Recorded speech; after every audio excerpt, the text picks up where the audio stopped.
भागलपुर में महिलाओं के लिए सरकार ने पिंक बसें चलाने का फैसला लिया है। इससे भागलपुर में महिलाओं का सफर आसान और बहुत ही सुरक्षित हो जाएगा। अप्रैल महीने में सिल्क सिटी की सड़कों पर पिंक बसें दौड़ने लगेंगी। भागलपुर की 20 से 25 किलोमीटर के दायरे में सुबह के 6 बजे से रात के 9 बजे तक महिलाओं को पिंक बस की सुविधा मिलेगा। सबसे बड़ी बात यह है कि पिंक बसों में चालक से लेकर स्टाफ तक सभी महिलाएं होंगी। इसको लेकर सभी महिलाओं को प्रशिक्षित करने का भी काम शुरू कर दिया गया है। भागलपुर जिला प्रशासन और रेलवे प्रशासन से भी इसके लिए मदद ली जा रही है। सरकार के इस फैसले का भागलपुर की महिलाओं ने स्वागत किया है। अच्छी की बात है जो महिलाओं के लिए सरकार ने इतना अच्छा किया और हम लोग सब कोई सुरक्षित उसमें जाएंगे, कोई परेशानी नहीं रहेगी, खुश रहेंगे, स्वस्थ रहेंगे और रोज हम लोग स्वस्थ होके खुशी खुशी जाएंगे आएंगे, परेशानी कुछ नहीं है। Thank you. हम लोग ये तो बहुत गौरव की बात है महिलाओं के लिए स्पेशली, लेकिन जहाँ समानता की बात होती है ना, वहाँ पे इस तरह का जो प्रावधान रखा गया है सरकार की ओर से, तो ये कुछ थोड़ा सा अटपटा सा लगता जरूर है, लेकिन माहौल को देखते हुए जो उन्होंने पहल की है एक स्पेशल महिलाओं के लिए, तो ये गौरव की बात है। निश्चित रूप से कहीं ना कहीं अपराध भी कम होंगे, महिलाएं सुरक्षित होंगी और सफर आसान होगा। Thank you.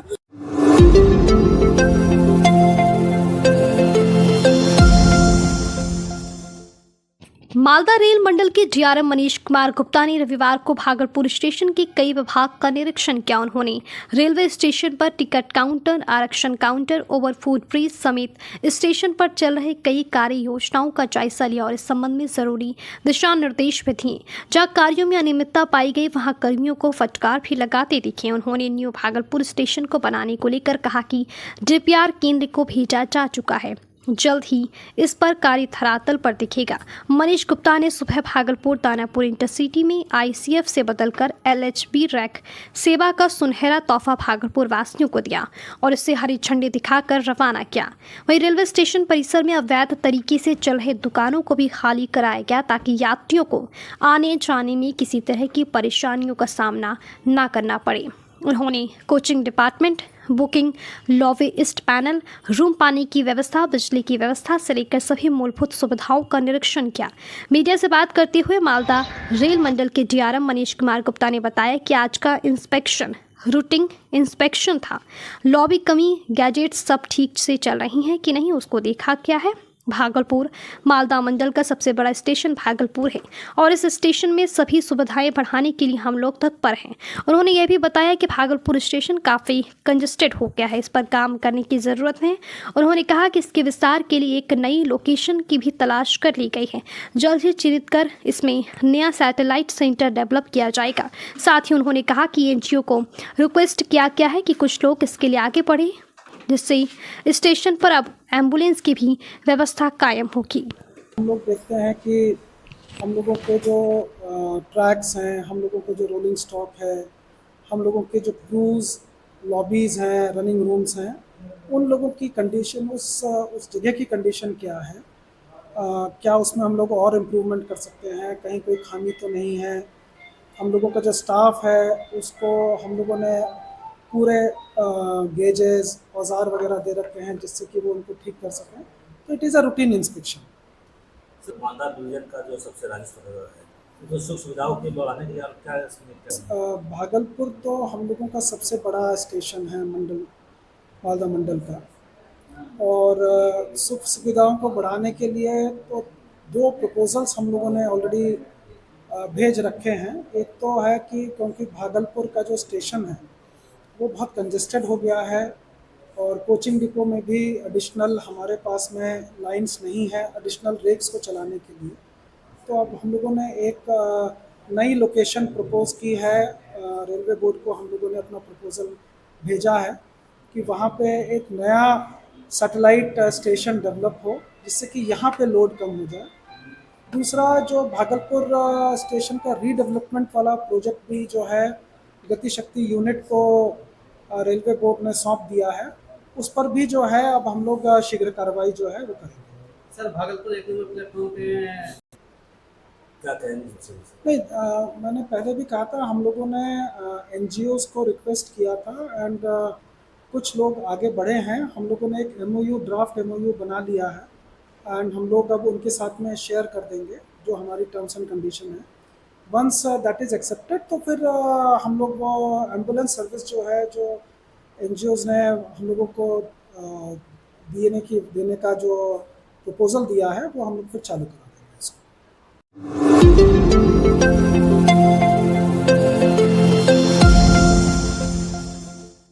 पंजाब में बिहारी छात्रों पर हो रही हमले को लेकर भागलपुर में पंजाब सरकार का पुतला दहन किया गया। स्टेशन चौक पर राष्ट्रीय लोक मोर्चा ने मुख्यमंत्री भगवंत मान सिंह का पुतला दहन कर विरोध जताया। उन्होंने कहा कि बिहारी छात्रों पर किसी भी सूरत में हमला बर्दाश्त नहीं किया जाएगा। इस दौरान RLM ने पंजाब सरकार के खिलाफ जमकर नारेबाजी की। वहीं पार्टी के कार्यकर्ताओं ने बिहार सरकार से मांग किया है कि पंजाब में रह रहे बिहार के छात्र छात्राओं को सुरक्षा दी जाए। पंजाब में स्टूडेंट्स पर हमला ना हो, इसको लेकर बिहार सरकार सुनिश्चित करे। बिहारी स्टूडेंट्स ने वीडियो जारी कर कई बार सरकार से सुरक्षा की मांग की है। इधर बिहार के उप मुख्यमंत्री सम्राट चौधरी ने भी इस मामले पर नाराजगी जताया। उन्होंने कहा कि बिहार छात्रों पर हमला बिहार सरकार कभी बर्दाश्त नहीं करेगी। पंजाब सरकार बिहारियों को सुरक्षा मुहैया करवाए। हम लोगों के राष्ट्रीय लोक मोर्चा के हमारे प्रदेश अध्यक्ष आदरणीय हिमांशु पटेल जी के निर्देश पर हम लोग आज पंजाब के मुख्यमंत्री भगवंत मान सिंह का पुतला दहन किए हैं, क्योंकि पंजाब में बिहारी छात्रों को मारा जा रहा है। इसी के विरोध में हम लोग आज पुतला दहन किए भगवंत मान। क्या मांग है? मांग यही है कि बिहारी छात्रों को मारपीट ना करे, और हम लोग चाहते हैं कि भगवंत मान सिंह अपने पद से इस्तीफा दें। परिचय बताइए। राजेश कुमार राजा, नगर अध्यक्ष भागलपुर।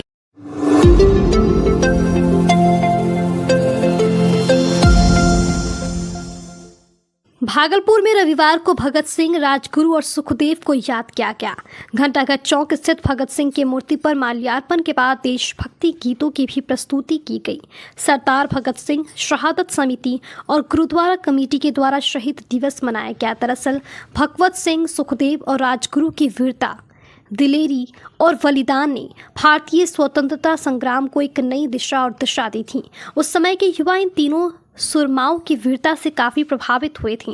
आज़ादी की लड़ाई में 23 मार्च 1931 को ब्रिटिश हुकूमत ने भगवत सिंह, सुखदेव और राजगुरु को फांसी दे दी थी, लेकिन इसका बलिदान स्वतंत्रता आंदोलन को और भी तेज कर दिया था। देश के इन्हीं 3 वीर सपूतों के सम्मान में हर साल 23 मार्च को शहीद दिवस मनाया जाता है। इस बाबत आज गुरुद्वारा कमेटी द्वारा भी शहीद पर्व मनाया गया। इस शहीद पर्व कार्यक्रम में हेमचंद्र बच्चानी, हरविंदर नारायण सिंह, मंजीत सिंह, राजेंद्र सिंह, जसपाल सिंह, संजय सिंह, महादेव प्रसाद रजक के अलावा दर्जनों देशभक्तों ने शहीद भगत सिंह पर माल्यार्पण किया और शहीद भगत सिंह, सुखदेव और राजगुरु जैसे क्रांतिकारी को याद किया गया। गुरुद्वारा प्रबंधक कमेटी की तरफ से शहीद भगत सिंह, राजगुरु और सुखदेव जी के फांसी पड़ने के बाद मौत की जो है वो उसको इसमें बहुत ही दुख से हम लोग आज उनको माल्यार्पण कर रहे हैं। और हम लोग हर साल इस तरह का प्रोग्राम करते आ रहे हैं। पिछले 2-3 वर्षों से एक बार जो है बंद हुआ था आपका कोरोना काल में, उसके बाद ये लगातार चलता आ रहा है और आगे भी चलता रहेगा कि गुरुद्वारा प्रबंधक कमेटी इस प्रोग्राम को हमेशा ही करती रहेगी। किस तरह का याद करते हैं आज के दिन? आज का दिन शहीद पर्व भी याद करते हैं।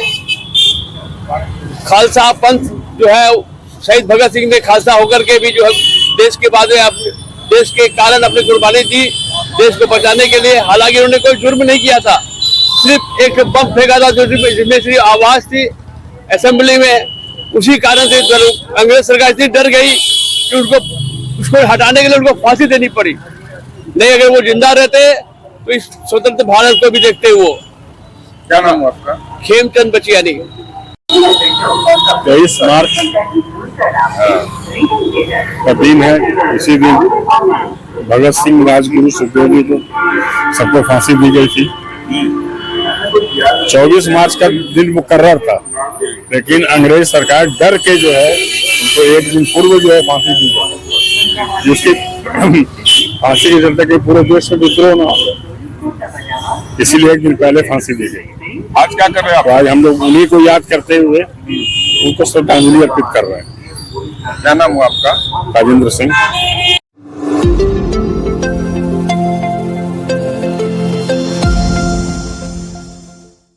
भागलपुर में कला संस्कृति एवं युवा विभाग, बिहार सरकार एवं जिला प्रशासन भागलपुर के द्वारा 3 दिवसीय मंजूषा महोत्सव का रविवार से आगाज हो गया। इस मंजूषा महोत्सव का उद्घाटन अपर समाहर्ता आपदा कुंदन कुमार, मंजूषा गुरु मनोज पंडित, मंजूषा कलाकार उल्पी झा, अमन सागर ने संयुक्त रूप से किया।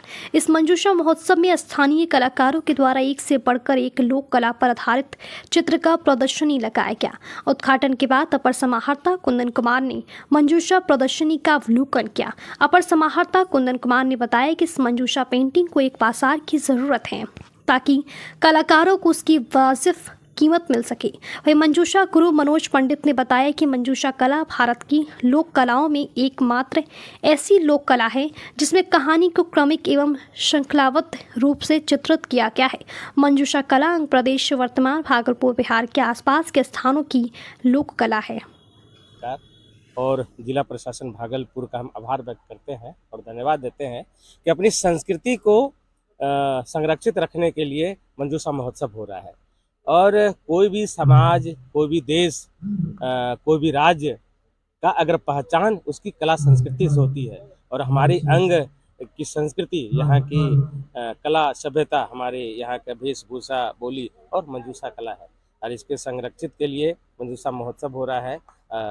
यहाँ सिर्फ कलाकारों के लिए नहीं, अंग प्रदेश वर्तमान बिहार के भागलपुर जिला के लिए गौरव की बात है। और पहली बार हो रहा है नहीं, मंजूषा महोत्सव की शुरुआत चित्रकला का आज आयोजन हुआ है। इस पर परिचर्चा होगी। यहाँ के इस पेंटिंग के जो चित्रकार हैं, जो कलाकार हैं, उनकी क्या खामियां है, क्या कमजोरी रह गई है, इसको, इस चित्रकला को और कैसे विकसित किया जा सकता है और इसको बाजार कैसे मिलेगा, इस पर आज चर्चाएं होगी। उन चर्चाओं से जो बातें सामने आएगी उन्हें कला संस्कृति विभाग बिहार सरकार को भेजा जाएगा ताकि मंजूषा चित्रकला को वैश्विक आधार दिया जा सके। आप लोगों की क्या लगा, आपको यहाँ के चित्रकार में क्या कमी है या फिर क्या होना चाहिए? नहीं तो आज तो हम पहली बार देख रहे हैं। अच्छा है, हमारी लोक कथाओं का इसमें चित्रण है, बिला बिसोड़ी पर मुख्यतः आधारित हैं। इनको और विस्तार होना चाहिए और चित्र और कलात्मक ढंग से बनाई जाएगी और इनको जब बाजार मिलेगा तो यहाँ के कलाकारों को आगे बढ़ने का मौका मिलेगा। प्लेटफॉर्म का जरूरत है जी, वो प्लेटफॉर्म हम लोग दिलाने का प्रयास करेंगे।